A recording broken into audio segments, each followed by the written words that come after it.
প্রযুক্তি কখনো শিক্ষকের বিকল্প হয় না, কিন্তু একজন শিক্ষকের হাতে ভালো প্রযুক্তি গেলে বিপ্লব হয়। ফোর্থ ইন্ডাস্ট্রিয়াল রেভলিউশন যেটাকে বলা হচ্ছে, সেখানে পিছিয়ে পড়ার সুযোগ একেবারেই নেই। তখন বাংলাদেশে প্রতিনিয়ত বাড়ছে প্রকৌশল বিদ্যায় দক্ষের সংখ্যা।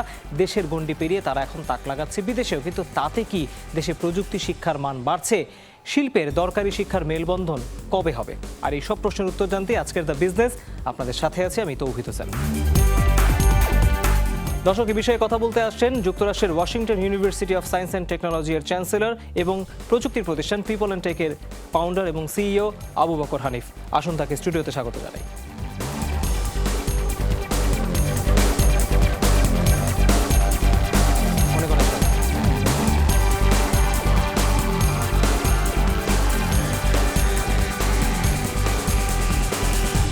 জনাব আবু বকর, আপনি আজকে বিদেশ থেকে এসেছেন এবং এসে আপনি আমাদেরকে আজকে স্টুডিওতে সময় দিচ্ছেন, সেজন্য আপনাকে আমরা শুরুতেই ধন্যবাদ জানাতে চাই। আমি আজকে এডুকেশন নিয়ে কথা বলতে চাই, প্রযুক্তিবিদ্যা নিয়েও কথা বলতে চাই এবং এডুকেশন বিজনেসটা নিয়েও কথা বলতে চাই। কিন্তু শুরুতে আমি একটি প্রেক্ষাপট আপনার সামনে তুলে ধরতে চাই। আমি একটু কনফিউজড হয়েছি। আপনি প্রযুক্তি প্রতিষ্ঠান পিপল অ্যান্ড টেক তৈরি করেছেন, আপনি বিভিন্ন বিশ্বসেরা টেক কোম্পানিতে পরামর্শক হিসেবে কাজ করেছেন, এখন আপনি একটা ইউনিভার্সিটির চ্যান্সেলর। আপনার ক্যারিয়ার একটু ভিন্নতা আছে, আপনার প্রফেশনে একটু ভিন্নতা আছে। শুরুতে জানতে চাই, এত ভিন্নতা কেন? ধন্যবাদ। সবগুলোর মধ্যেই একটা রিলেশনশিপ রয়েছে। তো আমি বাংলাদেশ থেকে চুয়েট থেকে ইলেকট্রনিক ইঞ্জিনিয়ারিংয়ে পড়াশোনা করে আমেরিকাতে কম্পিউটার সায়েন্সে পড়াশোনা করেছি এবং সেই সুবাদে আমি আমেরিকান কর্পোরেট ওয়ার্ল্ডে কাজ করেছি। IBM, IRS, department of defence, Oracle কর্পোরেশনে কাজ করেছি। তো তখনই প্রথম জবটা আমি যখন পেলাম, আমার কাছে মনে হচ্ছিল যে বাংলাদেশিরা যে আইটিতে থাকার কথা, তাদেরকে কিভাবে আইটিতে আনা যায়, সেটার জন্য আমি একটা স্কিল ডেভেলপমেন্ট সেন্টার তৈরি করি, সেটা পিপল অ্যান্ড টেক। কারণ আমি যখন মাস্টার ডিগ্রি করি অলমোস্ট 4.0 জিপি নিয়ে, সাথে সাথে আমি জব পাই নাই। 6 থেকে 8 মাস পরে আমি একটা জব পেলাম। তার মধ্যে আমি স্কিল ডেভেলপমেন্টের জন্য কাজ করলাম। স্কিল ডেভেলপমেন্ট স্কিল করে তারপরে একটা জব পেলাম। তা আমার কাছে মনে হলো জব পাওয়াটা খুব সহজ, কিন্তু অনেকেই জানে না। যারা ব্যাচেলার করেছে, মাস্টার্স করেছিল এবং অড জব করতেছিল, তো তাদেরকে আমি ইনভাইট করলাম যে আমার পরিচিত যারা আছে, তো এদের অনেকেই কনফিডেন্স হারিয়ে ফেলেছিল। কিন্তু কিছু কিছু আমার ফ্রেন্ডদের মধ্যে ওনারা আমাকে ফলো করলো। একজন ইয়েলোটেক্সের গ্যারাজ দিয়েছিলেন, উনি কম্পিউটার সায়েন্সে ব্যাচেলার করেছিলেন এবং ইয়েলোটেক্সের গ্যারাজ দিয়ে ইয়েলোটেক্সি চালাতেন এবং গ্যারাজও দিয়েছিলেন। তো উনি আমার কথা শুনলেন, আমার অ্যাপার্টমেন্টে আসলেন এবং ওনাকে আমি প্রায় 6 সপ্তাহ টানা 6 সপ্তাহ একটা কোর্স করিয়ে তারপর ওনাকে আমি একটা চাকরি দিলাম। আমি যখন জবে ঢুকলাম, আমি 40,000 ইয়ারলি স্যালারির জব খুঁজতেছিলাম এন্ট্রি লেভেলের। কিন্তু যখন আমি স্কিল হলাম 6 মাস, এরপর আমি ফার্স্ট জব হলো আমার 75,000 প্লাস অল আদার বেনিফিটস। তো এই ভদ্রলোক, ওনাকে আমি 6 সপ্তাহ যখন ট্রেনিং দিলাম, এর মধ্যে ওনার ফার্স্ট ইন্টারভিউ ছিল IBM-এ এবং ওনার জব হলো $100,000, $25,000 more than what I was making. So that build my confidence and then also other people that I invited before, so they followed me.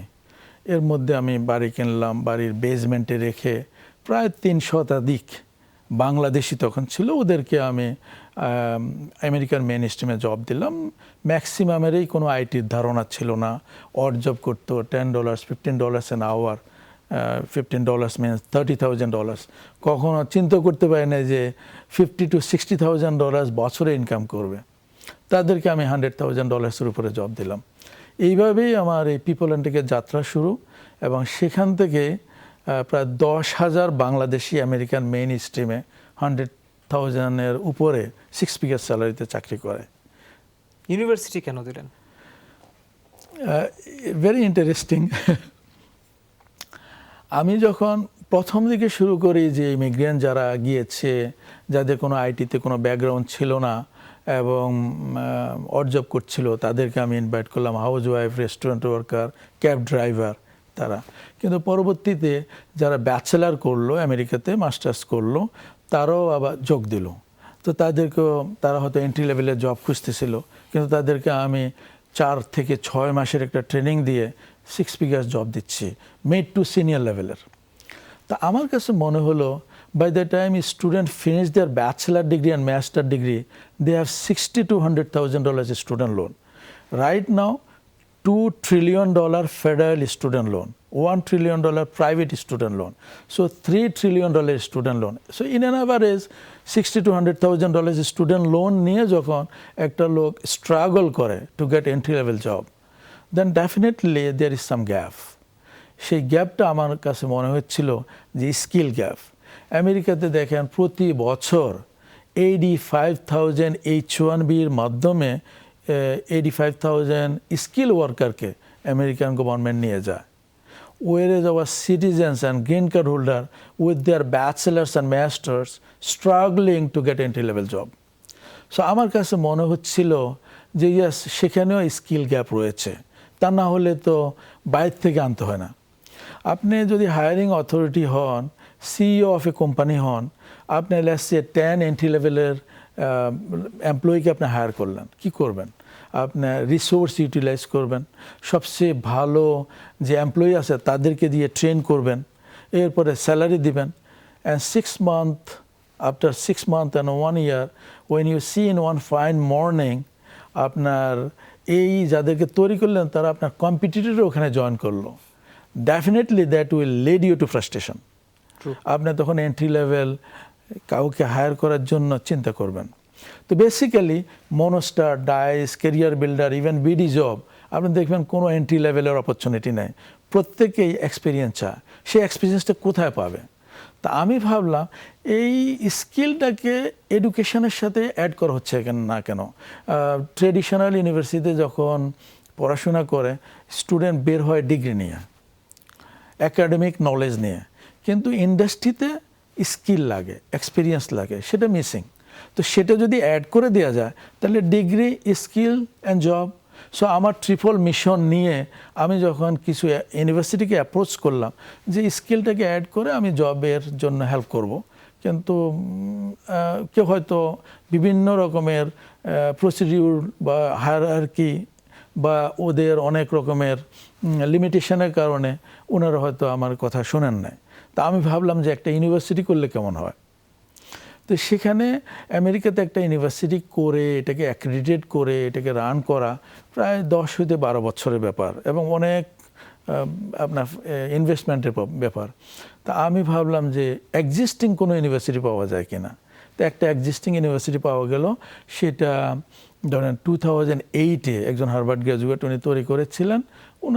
উনি এইজেড লাইক 83-84 ইয়ার্স ওল্ড। তো ওনার অনেক স্টুডেন্টকে আমি চাকরি দিলাম। তো ওনার থেকে আমি এটা কিনে নিলাম। মালিকানা যখন নিলাম, আমার অক্টোবর 1, 2020 এই সময় এটা মালিকানা আমি নিলাম। তখন স্টুডেন্ট ছিল 282 এবং সেখানে বেশ ছোট পরিসরেই ছিল। কিন্তু এখন আমার 1 বছর লেগে গেছে বিভিন্ন মালিকানা চেঞ্জ হতে, অ্যাক্রেডিশনে বা অন্যান্য অথরিটিতে আমার নাম চেঞ্জ করতে।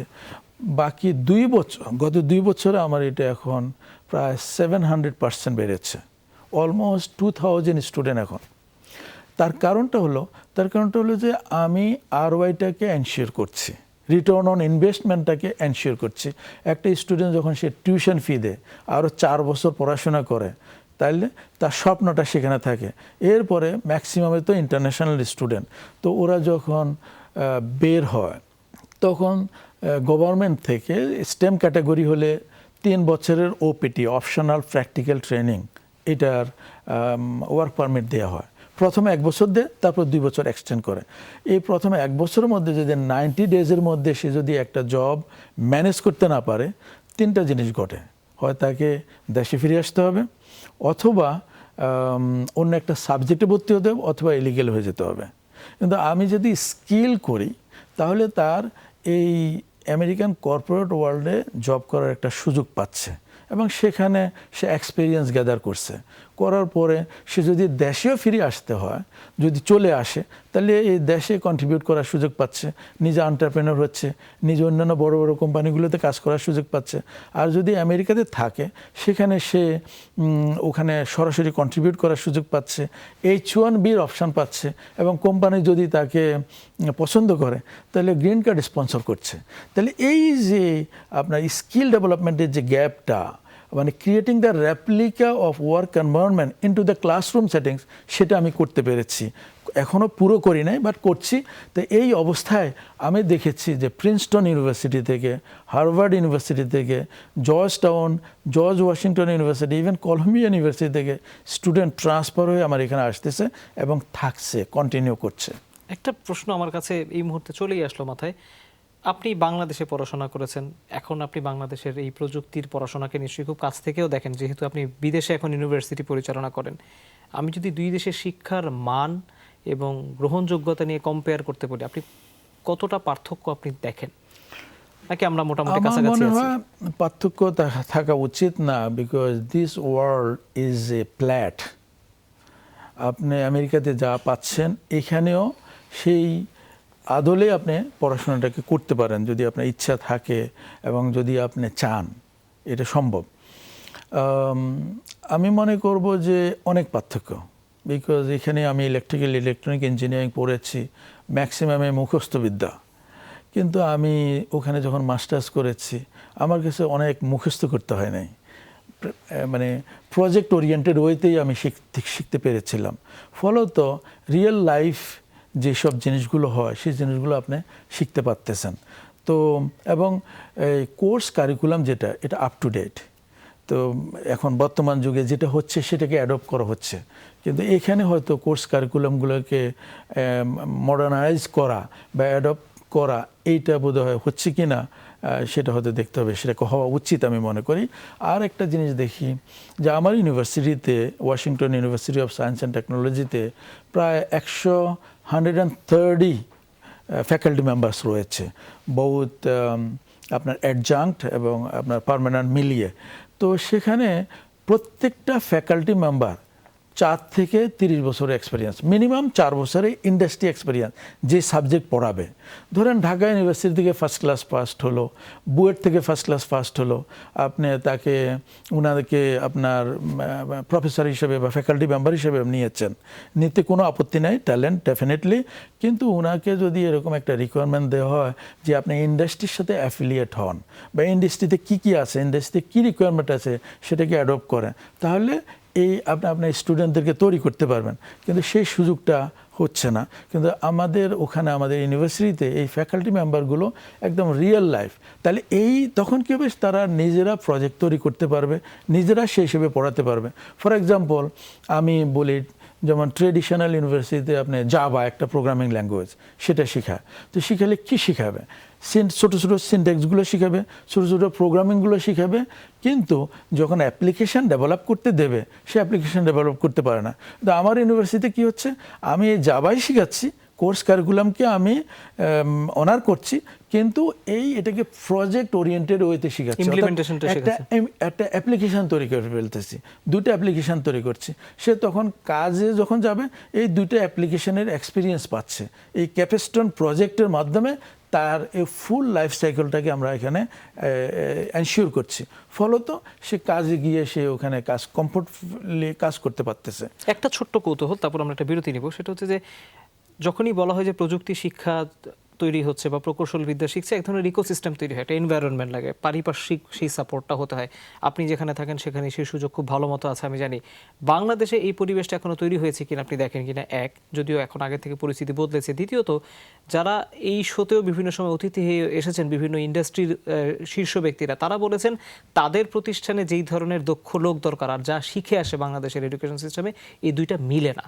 কি করতে পারি আমরা? না, মিলে না এই কারণে ইন্ডাস্ট্রিতে যারা আছেন ওনাদেরকেও এগিয়ে আসতে হবে, যে ওনাদের রিকোয়ারমেন্টটা কী, সেই রিকোয়ারমেন্টটা যদি ইউনিভার্সিটি ইউনিভার্সিটির যারা কর্মকর্তা আছেন ওনারা যদি জানেন, যারা কারিকুলাম ডেভেলপ করেন, এটার সাথে যদি ইন্টিগ্রেট করতে পারে, তাহলে দেখা যাবে যে আপনার ইন্ডাস্ট্রিতে প্রচুর পরিমাণে লোক আছে।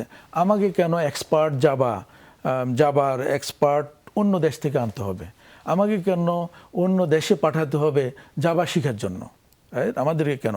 তো সেটা আমাদের ইন্ডাস্ট্রি তৈরি করতে পারে। তা এখন সেটা যদি রিয়েল টাইম প্রজেক্ট ওরিয়েন্টেড ওয়েতে হয়, তো ডেফিনেটলি এখানে সবাই লাভবান হবে। কারণ আপনি দেখেন এই আউটসোর্সিং প্রজেক্ট যদি বলেন, সেই আউটসোর্সিং প্রজেক্টগুলোতে যখন মাইক্রোসফট এখানে আসবে বা আপনার অন্য অ্যামাজন আসবে, গুগল আসবে, যদি আসতে হলে তাহলে এখানকার দক্ষ যারা আছে তাদেরকে তো নিতে হবে। নাকি ইন্ডিয়া থেকে শ্রীলঙ্কা থেকে আনবে? না, এখান থেকে আনবে। তো এখান থেকে যদি আনে হাইটেক পার্কে, কালিয়াকৈর হাইটেক পার্ক বলেন, অন্যান্য হাইটেক পার্কগুলোতে যদি ওনাদেরকে যদি সে সুবিধা দেওয়া হয়, তাহলে আসার পরে তারা কোথায় থেকে এই দক্ষ লোকগুলোকে নেবেন? তো দক্ষ লোক তো বাংলাদেশ থেকে নেবে, তাহলে বাংলাদেশে তৈরি করতে হবে। তাহলে সেটার জন্য নতুন নতুন যেসব প্রযুক্তিগুলো আছে সেগুলোর জন্য তো তাকে শেখাতে হবে, প্রশিক্ষণ দেওয়াতে হবে। যদি না দেওয়া হয় তাহলে তো হবে না। আজকে আর্টিফিশিয়াল ইন্টেলিজেন্স বলেন, আজকে যে মেশিন লার্নিং বলেন, এইগুলোর উপরে যদি প্র্যাকটিক্যাল প্রজেক্ট ওরিয়েন্টেড ওয়েতে যদি কাজ করানো হয়, তাহলে দেখা যাবে যে ওরা পার্শ্ববর্তী দেশে না গিয়ে আমাদের এখানেই আসবে, আমাদের এখান থেকেই কাজ করাবে, এবং সেরকম এনসিউটি দিলে তাহলে দক্ষ লোক এখানেই তৈরি হবে। নিঃসন্দেহে। আমরা একটি বিরতি নিব, বিরতির পর ফিরে এসে আমরা আপনার প্রবাসের বিনিয়োগ সম্পর্কে আরও একটু বিস্তারিত জানবো। দর্শক, একটি বিরতির পর খুব দ্রুত ফিরছি, আমাদের সাথেই থাকুন।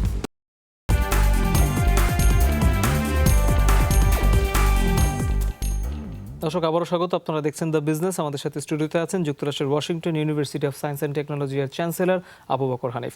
আমরা কথা বলছিলাম, একটি বিষয় খুব ইন্টারেস্টিং, আপনি ব্যাখ্যাও দিয়েছেন যে আপনি প্রবাসে গিয়ে শিক্ষা খাতে বিনিয়োগ করেছেন। আপনার নিজের এখন একটি বিশ্ববিদ্যালয় আছে মার্কিন যুক্তরাষ্ট্রে।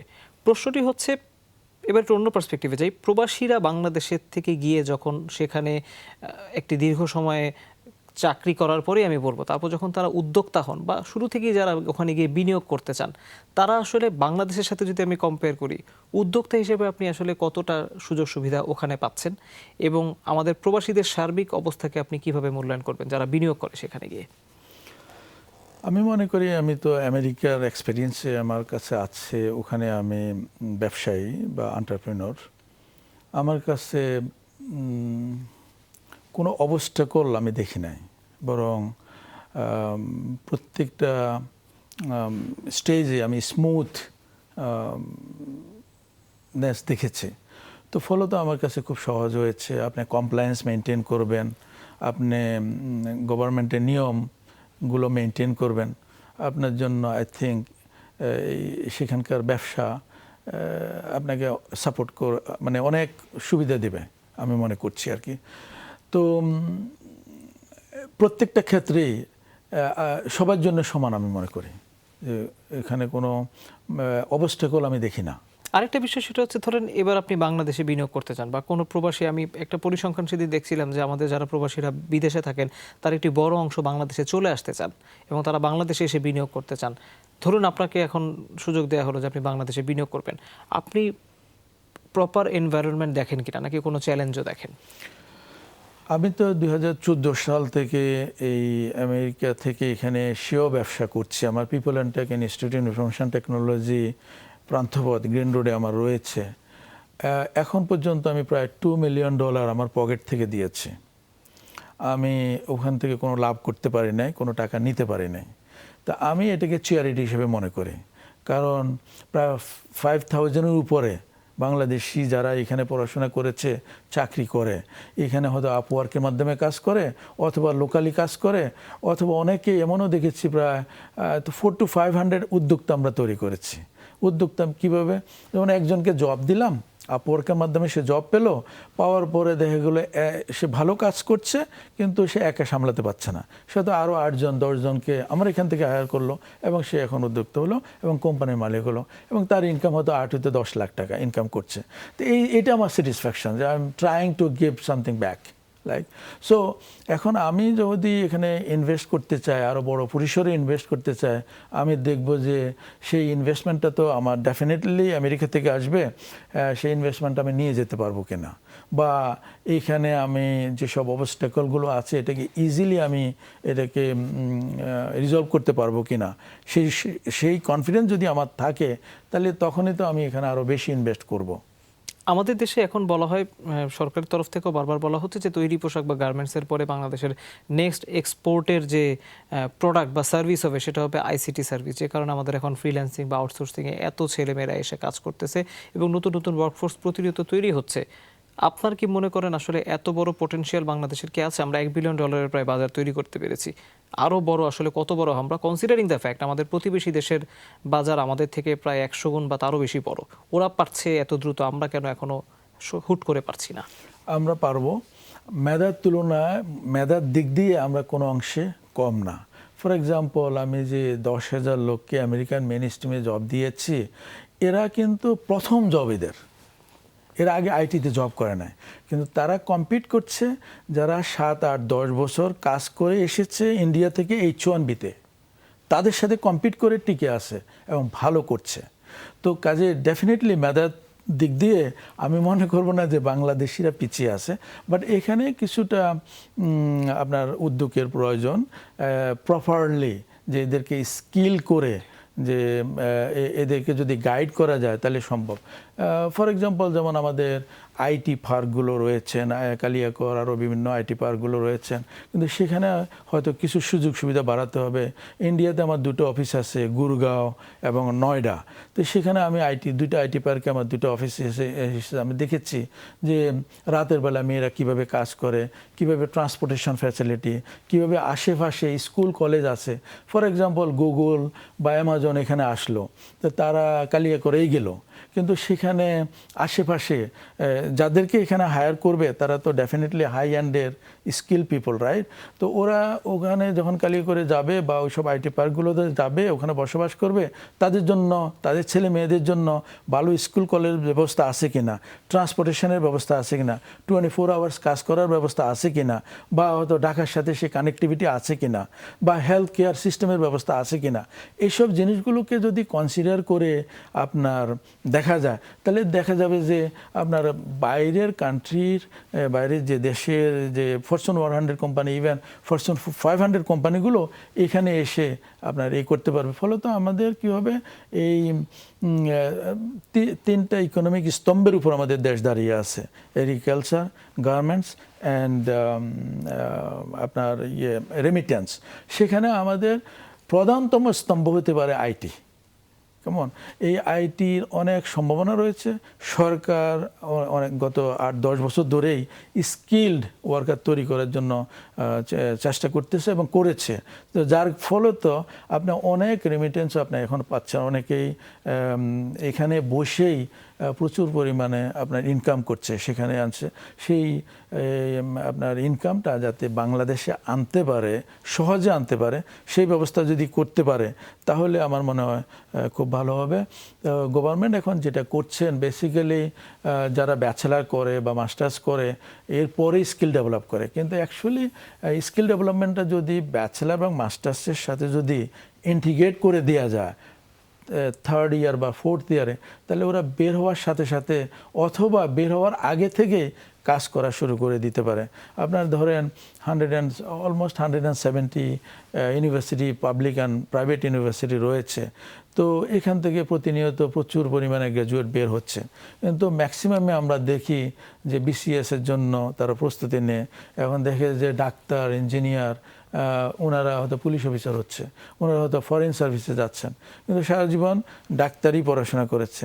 তাহলে কন্ট্রিবিউশনটার দিক অন্যরকম হয়ে যাচ্ছে। তা আমরা যদি এখানে স্কিল বেজ এডুকেশন দিই, তাহলে আমি মনে করি দিস ওয়ার্ল্ড ইজ ফ্ল্যাট। আপনার এই দেশীয় কাজ না থাকলেও যত দূর আছে, কিন্তু এখানে বসেও পৃথিবীর যে কোনো জায়গায় কাজ করতে পারে, এবং সেটার জন্য ইংলিশ, কমিউনিকেশন ইংলিশটাকে ম্যান্ডেটরি করা উচিত, বা এদেরকে একটু গ্রুমিং করা উচিত ইংলিশের প্রতি। তো ফলত কী হচ্ছে, তারা কমিউনিকেট করবে সেইভাবে। এবং এই আইটি সেক্টরটাকে প্রধানতম সেক্টর হিসেবে তৈরি করতে পারে। কারণ আমাদের ম্যাক্সিমাম উদ্যোক্তা ওর আমাদের ম্যাক্সিমাম ইয়াং জেনারেশন কিন্তু আপনার থার্ডের নিচে। তো কাজেই আপনার এনাদেরকে যদি ভালো করে নার্স করা যায়, আমি মনে করি ইন্ডিয়ার মতো আমরাও $150 বিলিয়ন বছরে ইনকাম করতে পারবো। সেটা না হোক $5 to 10 বিলিয়ন তো আমরা ইনকাম করতে পারবো বছরে। আমার একটা বিষয় আপনি হয়তো নিজেও পর্যবেক্ষণ করেছেন, এই প্রশ্নটার পর আমরা আরেকটি বিরতি নেব। সেটা হচ্ছে যে আমাদের দেশ থেকে যারা পড়াশোনা করছে, বিশেষ করে প্রকৌশলীরা, তাদের একটা বড় অংশকে তো আমি আমার চারপাশে সবসময় দেখতে পাচ্ছি যে তারা দেশের বাইরে চলে যাচ্ছে, তারা যুক্তরাষ্ট্রে চলে যাচ্ছে, তারা কানাডা চলে যাচ্ছে, বা পশ্চিমা দেশগুলোতে তারা মনে করে তাদের জন্য কাজের সুযোগ বেশি। বাংলাদেশে এত বড় ইন্ডাস্ট্রি তৈরি হওয়ার সুযোগ আছে, আপনিই বলছেন যে ইন্ডিয়ার কাছাকাছি যাওয়ার সুযোগ আমাদের আছে আইটি ইন্ডাস্ট্রিকে দিয়েই। তাহলে আমাদের টেকনিক্যাল হ্যান্ডগুলো বিদেশে কেন চলে যাচ্ছে? তাদেরকে রাখার জন্য আমরা কি করতে পারি? বিদেশে যাচ্ছে, আমি এটাকে নেগেটিভ অর্থে দেখব না, ব্রেন ড্রেন বলবো না, ব্রেন কন্ট্রিবিউটিং অ্যাগেইন এই করার সুযোগ আছে। কারণ এই $বিলিয়ন দিয়ে যে সলিউশন তৈরি করা যায়, $মিলিয়ন দিয়ে যে সলিউশন তৈরি করা যায়, এটা আপনি ফ্রি অফ কস্টও পেতে পারেন। কারণ নলেজ ট্রান্সফারের মাধ্যমে। এটার জন্য মানসিকতা দরকার। যারা বিদেশে চলে যায় বাংলাদেশের, ওনারা যদি সদিচ্ছা পালন করেন এবং ওনারা যদি নারীর টানে, যদি দেশের টানে যদি এখানে ইনভেস্ট করেন, ওখানে নলেজটাকে শেয়ার করেন, বা এখানে যদি ভলান্টিয়ার সার্ভিস দেন, অথবা যদি সরকারের সাথে হাতে হাত মিলিয়ে যদি কাজ করেন, তাহলে আমরা সেই টেকনোলজিক্যাল নো হাউটা পেতে পারি। আমি আপনাকে দুইটা উদাহরণ দিতে পারি। যে মিস্টার আনিস চৌধুরী, উনি A2I-তে কাজ করেছেন, অনেক আমেরিকাতেই খুব প্রতিষ্ঠিত, সেখান থেকে এখানে এসে কন্ট্রিবিউট করছেন, আপনি অনেক চেঞ্জ দেখবেন। হ্যাঁ, এরপরে রিসেন্টলি আমি আরেকজনকে দেখলাম, মিস্টার মোহাম্মদ মাহাদিজ্জামান। উনি অ্যামাজনে বেশ ভালো পদে কাজ করতেন, অনেক এক্সপেরিয়েন্সড লোক, ডাইনামিক, ভলান্টিয়ার ওয়ার্ক করেন অনেক। উনি এখন A2I-এর সাথে আসছেন, কাজ করছেন কনসালটেন্ট হিসেবে। উনি আবার আমাদের Washington university of science and টেকনোলজির স্কুল অফ প্রফেশনাল স্টাডিজ, যেটা ওটারও ডাইরেক্টর। তো আমি দেখেছি যে এইসব ব্রিলিয়ান্ট লোকগুলো যদি বাংলাদেশে যদি আসে এবং কন্ট্রিবিউট করে, তাহলে আমরা মনে হয় এই আইটি সেক্টরটাকে আরও অনেক বেশি এগিয়ে নিয়ে যেতে পারি। এবং সেই জন্য আমরা দেখছি আমাদের যে মিনিস্টার, এই যে প্রতিমন্ত্রী জনাব জোনায়েদ আহমেদ পলক, উনি যেরকম কাজ করছেন, আমাদের অ্যাডভাইজার যে সজীব ওয়াজেদ জয়, ওনার নির্দেশনায় যেসব কাজ করছেন, আপনি অনেক ভিজুয়াল চেঞ্জ দেখতে পাচ্ছেন। এই যে চেঞ্জগুলোকে আরও বড় করে আপনি দেখতে পারবেন যদি যেসব ট্যালেন্ট, যারা বাংলাদেশি মেধাবী, ওনারা বাইরে চলে গেছেন, বাইরে কন্ট্রিবিউট করছেন, বাইরে থেকে যেসব এক্সপিরিয়েন্স গ্যাদার করছেন, সে নো হাউটা, টেকনোলজিক্যাল নো হাউটা যদি শেয়ার করেন এবং এখানে আসেন এবং বাংলাদেশকে নিয়ে যদি ভাবেন, বাংলাদেশে যদি ইনভেস্ট করেন, বাংলাদেশে যদি টেকনোলজি ট্রান্সফার করেন, তাহলে আমরা বেনিফিট পেতে পারি। নিঃসন্দেহে। আমরা একটি বিরতি নিব জনাব আবু বকর, এরপরে আমরা আপনার সম্বন্ধে একটু জানবো 10টা র্যাপিড ফায়ার প্রশ্ন থেকে। দর্শক, খুব দ্রুত ফিরবো, আমাদের সাথে থাকুন।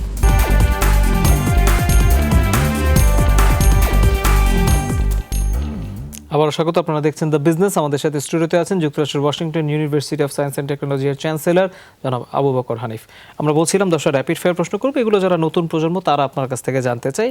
আমরা র্যাপিড ফায়ার মানে একটু দ্রুত উত্তর দিতে হবে, কিন্তু আপনি ভাবনার খোরাকও পাবেন। আমি প্রথম প্রশ্ন করছি, তারা জানতে চায়, আপনি একটি ইউনিভার্সিটি চ্যান্সেলর, আপনার কাছে প্রযুক্তির ডেফিনেশন কি? প্রযুক্তি আসলে কি আপনার কাছে? প্রযুক্তি হলো কারেন্ট যেসব জিনিসগুলো আছে সেগুলোকে নিজের মধ্যে অ্যাডপ্ট করা এবং সেটাতে নিজেকে শিক্ষিত করে প্রয়োগ করা। For example AI, artificial intelligence, ChatGPT, এইসবগুলোকে যখনই নতুন কিছু আসবে সেটাকে নিজের মধ্যে ধারণ করা এবং প্রয়োগ করা। ওকে, পরের প্রশ্নে যেতে চাই, বাংলাদেশের প্রযুক্তির কোন খাতে এখনই বেশি বেশি বিনিয়োগ করা উচিত বলে আপনি মনে করেন? Software development. ওকে, তৃতীয় প্রশ্নে যেতে চাই, বর্তমান যুগে প্রযুক্তির সবচেয়ে গুরুত্বপূর্ণ আবিষ্কার বা উদ্ভাবন আপনার কোনটিকে মনে হয়? Artificial intelligence, robotics, machine learning. Okay, এই তিনটাকে মনে হয়। আপনার কাছে লিডারশিপের ডেফিনেশন কি?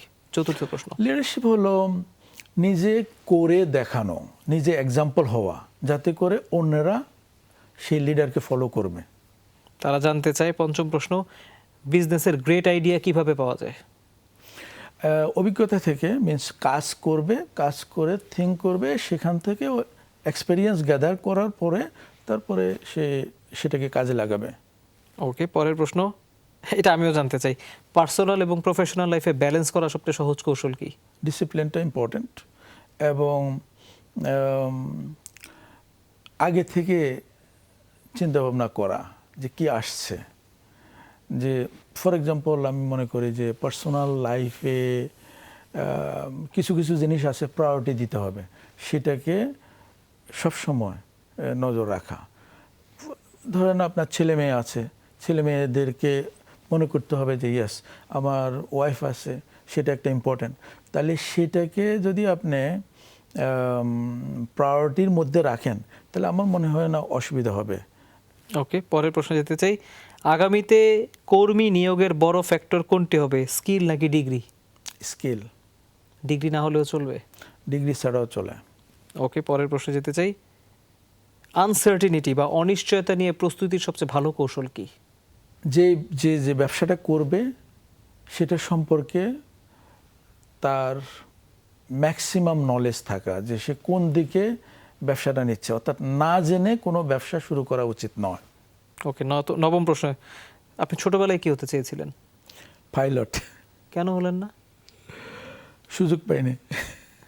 ওকে, দশম প্রশ্ন, এটা একটু হাইপোথেটিক্যাল প্রশ্ন, কিন্তু এটা নিঃসন্দেহে ভাবনারও খোরাক দেবে। ধরুন আপনাকে আলাদিনের চেরাগ দেওয়া হলো, আপনি কোন ইচ্ছা সবার আগে পূরণ করবেন? পৃথিবীর সমস্ত অসুখী মানুষগুলোকে সুখী করার জন্য চেষ্টা করা। ওকে, সবাইকে হ্যাপি করা, এটা বিশাল চ্যালেঞ্জ, কিন্তু আপনি তারপরও সেই ইচ্ছা পূরণ করবেন।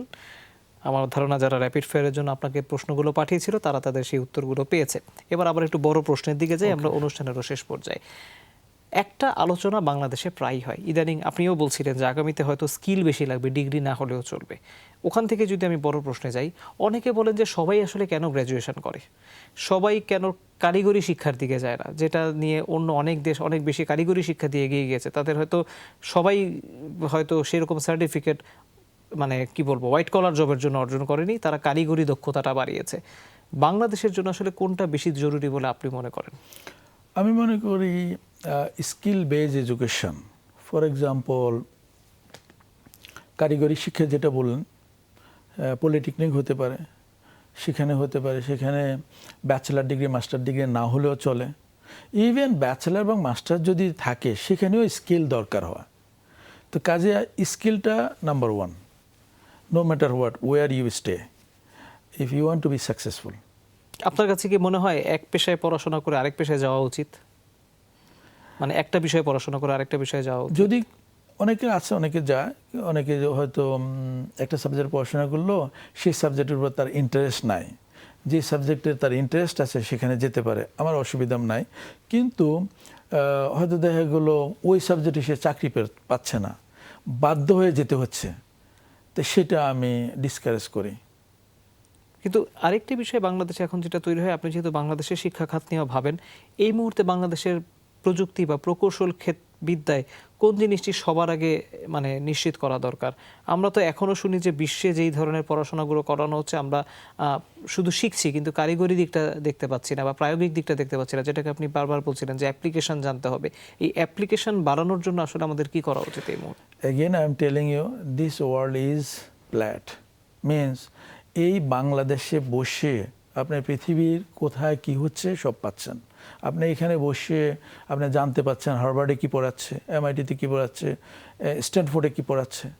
তাইলে নতুন নতুন যেসব চেঞ্জ আছে, যে কোম্পানি কি চাচ্ছে সেটাকে আপনি অ্যাডপ্ট করে আপনাকে কোর্স কারিকুলামকে মডার্নাইজ করতে হবে এবং এটাকে রিয়েল টাইম প্রজেক্ট ওরিয়েন্টেড ওয়েতে তৈরি করতে হবে, ইকোসিস্টেম তৈরি করতে হবে। এখানে creating the replica of work environment into the classroom settings, এরকম করতে হবে। করলে কী হবে, তারা সাথে সাথে ইভেন তাদের ব্যাচেলার ডিগ্রি করে চাকরি খুঁজতে হবে না, মাস্টার ডিগ্রি করে চাকরি খুঁজতে হবে না, তারা পড়াশোনা অবস্থায় চাকরি করতে পারবে। সেটা ফার্স্ট ইয়ার সেকেন্ড ইয়ারের পর থেকে কাজ করতে পারবে। তাহলে আমি মনে করি যে যেটা ইন্ডাস্ট্রিতে চলমান রয়েছে সেটাকে অ্যাডপ্ট করে নেওয়া। আমাকে এখন যদি ফোরট্রান 77, ফোরট্রান 4 যদি শেখানো হয়, যেখানে জাভা, অবজেক্ট ওরিয়েন্টেড প্রোগ্রামিং অথবা পাইথন অথবা আরও পিএসপি, যেসব বড় বড় প্রোগ্রামিংগুলো রয়েছে যে প্রায়োগিক, সেগুলোকে যদি আপনি অ্যাডপ্ট না করেন তাহলে দেখবেন যে আপনার পিছিয়ে যাচ্ছে, কোর্স পিছিয়ে যাচ্ছে। তবে আমি মনে করি যে বাংলাদেশে এখন যেসব প্রাইভেট ইউনিভার্সিটিগুলো রয়েছে বা এখন যেসব ইউনিভার্সিটিগুলো চিন্তা করছেন ওনারা কোর্স কারিকুলামকে মডার্নাইজ করতেছে। আই থিঙ্ক সেই ক্ষেত্রে আমাদের ভালো ভালো স্টুডেন্ট বের হয়ে আসতেছে। বিনিয়োগ করতে হবে না সেজন্য? ওয়েল, শিক্ষা আপনার ফর প্রফিট বলেন, নন প্রফিট বলেন, ইট ডাজন্ট ম্যাটার, এটা তো বিনিয়োগই করতে হবে। নন প্রফিট হলেও সেখানে বিনিয়োগ করতে হবে। তবে একটা জিনিস আপনাকে মনে রাখতে হবে যে আমাদের যে ফ্যাকাল্টি মেম্বার যারা আছেন, যে প্রফেসর রয়েছেন, ওনারা হয়তো 10 বছর আগে 20 বছর আগে হয়তো ইউনিভার্সিটিতে জয়েন করেছেন, কিন্তু ওনারা কি নতুন যেসব টেকনোলজি আছে সেটাকে কি নিজেরা রপ্ত করতে পারছেন বা অ্যাডপ্ট করছেন বা আপডেট করছেন? আপডেট করা উচিত। তো প্রত্যেকটা ইউনিভার্সিটির দরকার এইসব প্রফেসরদেরকে নতুন নতুন টেকনোলজিক্যাল বা নতুন নতুন প্রোগ্রামিং, নতুন নতুন যেসব আপডেট আছে, ইন্ডাস্ট্রিতে রিকোয়ারমেন্ট আছে, সেই অনুসারে তৈরি করা বা ট্রেন্ড আপ করা। আমরা একেবারে অনুষ্ঠানের শেষ পর্যায়ে 1 মিনিটে জানতে চাই, বাংলাদেশের প্রযুক্তি খাতকে আপনি 10 বছর পরে কোথায় দেখেন? 10 বছর পরে আমি দেখি বাংলাদেশও হয়তো আরও বছরে ধরেন $20 বিলিয়ন ইনকাম করতে পারবে। আমি সেভাবে দেখি। যে ইনফ্রাস্ট্রাকচার আমি দেখছি এটা যদি চলমান থাকে, আমি মনে করি যে আমরা সেদিকে যাচ্ছি। আপনি যদি সেখানে বিনিয়োগের সুযোগ পান, করবেন? অফকোর্স, আমি এখনই করি, এখনই করতে চাই এবং আগামীতেও করবেন? অফকোর্স। নিঃসন্দেহে জনাব আবু বকর হানিফ, আপনি আমাদের কাছে স্টুডিওতে এসে সময় দিয়েছেন, সেজন্য আপনাকে আবারও ধন্যবাদ। আপনাকেও ধন্যবাদ। যমুনা টেলিভিশনের সবাইকে যারা দেখছেন সবাইকে ধন্যবাদ।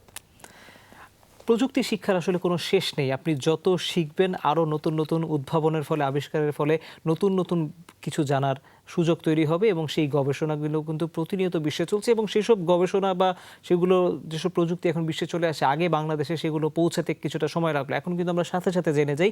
অর্থাৎ এতটুকু গ্যাপ কিন্তু বাংলাদেশ অন্যান্য অনেক উন্নত দেশের সাথে যে বৈষম্য বলি বা গ্যাপ বলি, সেটি কিন্তু বাংলাদেশ এরই ভিতরে পূরণ করতে পেরেছে।